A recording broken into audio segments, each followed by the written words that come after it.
सभा में सभी लोग, सभी देवता बैठे थे और जब दक्ष महाराज वहां पर आए तो सभी देवता उनके सम्मान में खड़े हो गए। प्रायः ऐसा नियम है और यह शिष्टता भी है कि हमारे मध्य कोई भी विशिष्ट व्यक्ति जब पधारते हैं, आते हैं, तो हमें अपने आसन से खड़ा हो जाना चाहिए। ये शिष्टाचार होता है। तो जब दक्ष महाराज आए सभा में सब देवता खड़े हो गए, लेकिन शंकर भगवान अपने भजन में मगन थे। शंकर भगवान ने प्रणाम तो कर लिया, दक्ष जी को नमस्कार तो किया, परंतु खड़े नहीं हुए। भगवान का भजन कर रहे थे। और जब तक माला पूरी ना हो तब तक खड़े कैसे हो गए? जैसे माला चल रही है, अब माला है लंबी, 108 दाने की है और अभी दाने पे पहुंचे 75 पे और कोई बीच में आ जाए, आप कैसे खड़े हो जाए माला छोड़ के? जब माला पूरी होगी तभी तो उठेंगे। तो शंकर भगवान तो देखो भोले भाले हैं, उनका नाम ही है भोलेनाथ, तो वो तो भगवान के भजन में बैठे रहे, नमस्कार तो किया परंतु खड़े नहीं हुए। इस बात का उनके ससुर साहब दक्ष को बड़ा बुरा लगा। बोले देखो हम इतनी बड़ी सभा में आए हैं और इन्होंने सब देवताओं ने हमको सम्मान दिया, लेकिन जो है हमारे ही दामाद ने हमको सम्मान नहीं दिया है। प्रायः जिस व्यक्ति को अंदर से सम्मान पाने की इच्छा होती है उस व्यक्ति को सम्मान ये समाज देता नहीं है। अच्छा, जहां प्रेम होता है वहां सम्मान की जिज्ञासा भी नहीं करना चाहिए। जहां प्रेम होगा वहां सम्मान नहीं होगा और जहां सम्मान होगा वहां प्रेम नहीं होगा। तो शंकर जी ने सोचा कि अपने ही ससुर साहब है, इतना तो इनसे प्रेम है, नहीं खड़े होंगे तो कोई बात नहीं, भोलेनाथ तो भोलेनाथ है। बोलो शंकर भगवान की। हाँ, बीच बीच में आप लोग जय बोलते रहा करें जिससे पड़ोसी सो ना जावे। हाँ, अगर कोनो सो रहा हो घूंघट डार के तो हिला के उठा दें।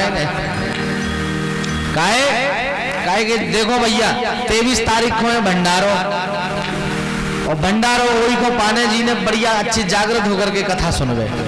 जो जितनी जोर से बोलेगा भंडारे में वही को ज्यादा बूंदी मिले, हमारी पक्की गारंटी। 4 लड़ुआ ज्यादा हम ही दें। हाँ, 23 तारीख को यहाँ पर झरा भंडारो है। और दूसरी बात देखो, इतना सुंदर आयोजन चल रहा है हमारे। वैसे तो लगभग सभी भक्तों का सहयोग, चंदा जो जिसको कहते हैं आप लोग सहयोग, उन सबका आ गया है। जिन जिन का अभी नहीं आया है, जो इसमें बैठे हैं कि नहीं अब रामलाल दे देवे, तो फिर जैसे श्यामलाल सोच रहे होंगे रामलाल को तो पहुंचो नहीं है, रामलाल नहीं दे तो हम कहाँ दें? 4 पूड़ी रामलाल को खाने तो हमें तो 2 ही खाने, लेकिन जब रामलाल दे दे तब श्यामलाल दे, तो ऐसे उसमें मत रहना भैया। जिनका सहयोग यहाँ पर अभी नहीं पहुंचा है वो बिल्कुल प्रेम से इस आयोजन में अपना सहयोग लेकर के, जितना जो आपके पास है, जितना आपको परमात्मा ने दिया है, किसी से कोई वो अपेक्षित नहीं है कि आपसे इतना ही चाहिए। जितना आपके भंडार में ठाकुर जी ने भरा है उसमें से 1 मुट्ठी निकालो। 1 मुट्ठी लायक आपको भगवान ने बनाया हो तो 1 मुट्ठी दे दो, 2 मुट्ठी लायक हुआ हो तो 2 मुट्ठी दे दो, और 1 खोवा लायक बना हो तो खोवा भर लाओ। लेकिन इस सुंदर आयोजन में सहयोग अपनी पुण्य लक्ष्मी के माध्यम से सबको करना चाहिए। जिनका अभी आया नहीं है वह जो है पहुंचा दें, क्योंकि अब 2-3 दिन ही तो बचे हैं। अच्छा, दूसरी बात, इस वर्ष कमेटी बनी नहीं है। जो कमेटी है सब हनुमान जी ही है, कमेटी है नहीं। आप सोच रहे हो कि हम फलाने को दे दें वो पहुंचा देंगे, उनको दे दें तो वो पहुंचा देंगे, ऐसा इस वर्ष काम नहीं है। इस वर्ष तो हनुमान जी महाराज को ही सौंपा गया है पूरा यज्ञ, और हनुमान जी महाराज ही इस यज्ञ का सफल संचालन कर रहे हैं साहब। तो जिनकी राशि अभी अपेक्षित है वो नागाजी महाराज के पास पहुंच करके और वहां अपनी राशि भेंट कर दें। तो वो ये बात दक्ष जी को बड़ी बुरी लगी और उन्होंने बदला लेने का सोच लिया। बोले इन्होंने हमारा अपमान किया तो अब मैं इनका अपमान करूंगा। इतने क्रोधित हो गए और नाना प्रकार की बातें जो है शंकर भगवान को गाली देने लगे, दुत्कारने लगे। नाना प्रकार की बात करने लगे। बोले अरे हमने अपनी लड़की ही ऐसे व्यक्ति को दी है, यानी विवाह किया है अपनी बिटिया सती का, कि है ही ऐसे। अरे शमशान में रहने वाले, कैलाश पर्वत बर्फ में रहने वाले, ये क्या जाने किसी का सम्मान करना। हाथों में भूत सर्प बिच्छू लपेटने वाले, भस्म लगाने वाले, भूत प्रेतों के साथ रहने वाले, ये शिव क्या जाने किसी का सम्मान करना। इस प्रकार की नाना बातें करने लगे। अब तो कुछ दिन बाद दक्ष प्रजापति ने भी एक यज्ञ करवाया, बृहस्पति शव यज्ञ करवाया। जैसे अपने यहाँ विष्णु महायज्ञ हो रहा है ना, ऐसे ही दक्ष महाराज ने बृहस्पति शव यज्ञ करवाया। और उस यज्ञ में भगवान शंकर जी से द्वेष के कारण, बुराई के कारण सब देवताओं को बुलाया, लेकिन भगवान महादेव को निमंत्रण नहीं भेजा, भोलेनाथ को नहीं बुलाया।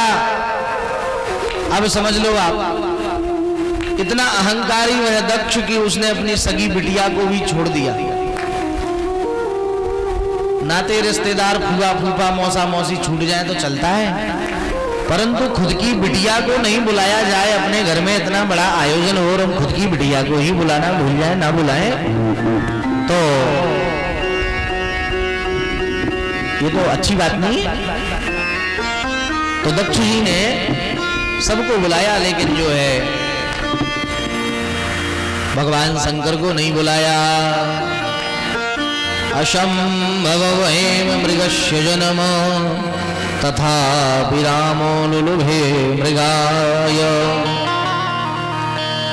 जब सबको बुलाया और भगवान महादेव को नहीं बुलाया, तो उस यज्ञ में सब देवता अपने अपने वाहनों पे, रथों पे सवार होकर के जाने लगे। यज्ञ में जैसे अपने यज्ञ हो रहा है ना, ऐसे ही उस यज्ञ में जाने लगे। अच्छा एक बात और बता दें, जो यज्ञ यहाँ पर हो रहा है, उस यज्ञ की देखो आप जजमानों को लगता होगा, अच्छा कितने जजमान यहाँ पर यज्ञ वाले बैठे हैं। ऐसा नहीं है भैया कि केवल आपको यज्ञ के लिए ही आप वर्णित हैं, यज्ञ में ही बैठ सकते हैं ना भैया। यज्ञ में तो आपको बैठना ही है, वर्णित ही है, लेकिन कथा सुनने के लिए भी बैठना है, ठीक है ना। यज्ञ ही कथा है और कथा ही यज्ञ है, कोई भेद निमिष मात्र भी भेद नहीं है।